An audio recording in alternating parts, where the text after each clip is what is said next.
బంగారం కాదు పెరుగుతున్న వెండి ధరలు. రష్యా నుంచే చమురు దిగుమతికి భారత ఆసక్తి.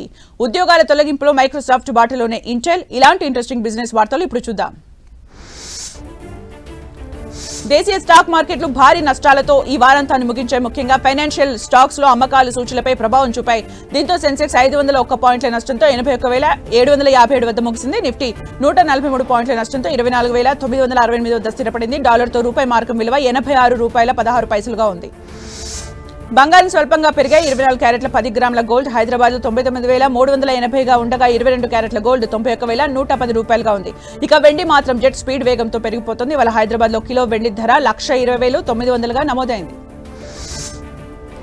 రష్యా నుంచి చమురు కొనుగోలు చేసే దేశాలపై ఆంక్షలు, అధిక టారిఫ్లు విధిస్తామంటూ అమెరికా హెచ్చరించిన నేపథ్యంలో రష్యా నుంచి చమురు దిగుమతి చేసుకోకపోయినా అదేమీ తమకు పెద్ద సమస్య కాబోదని భారత్ చెబుతోంది. ప్రత్యామ్నాయ మార్గాల ద్వారా తమ ఇంధనం గిరాకీ అవసరాలను తీర్చుకుంటామనే విశ్వాసాన్ని వ్యక్తం చేస్తోంది. దేశంలో 30 ఏళ్లలోపు వయసులోనే ఆర్థిక వ్యవస్థపై గణనీయమైన ప్రభావం చూపుతున్న 79 మంది ఔత్సాహిక పారిశ్రామికవేత్తల జాబితాను అవెండర్స్ వెల్త్ ఇండియా విడుదల చేసింది.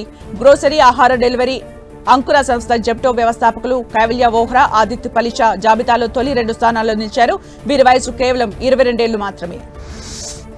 భారత రక్షణ రంగం మరింత బలోపేతం కాబోతోంది. వారం రోజుల్లో మరిన్ని అపాచీ AH-64E హెలికాప్టర్లు రక్షణ రంగంలో చేరనున్నాయి. తొలి విడతలో భాగంగా 3ని నెల 21న అమెరికా పంపనుంది. వీటిని భారత్, పాకిస్తాన్ బార్డర్లో మోహరించనున్నారు.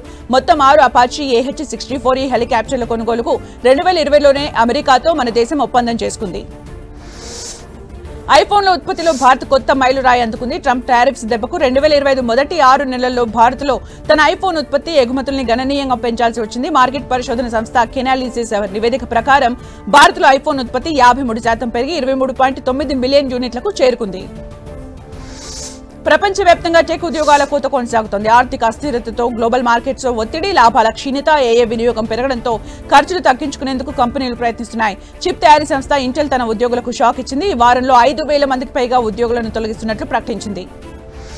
పర్యాటక ప్రయాణాల కోసం భారతీయులు ఎక్కువగా ప్రాధాన్యమిస్తున్న ప్రాంతాల్లో దుబాయ్, బాలి, బ్యాంకాక్ అగ్రగామిగా ఉన్నాయని ఓయో నివేదిక తెలిపింది.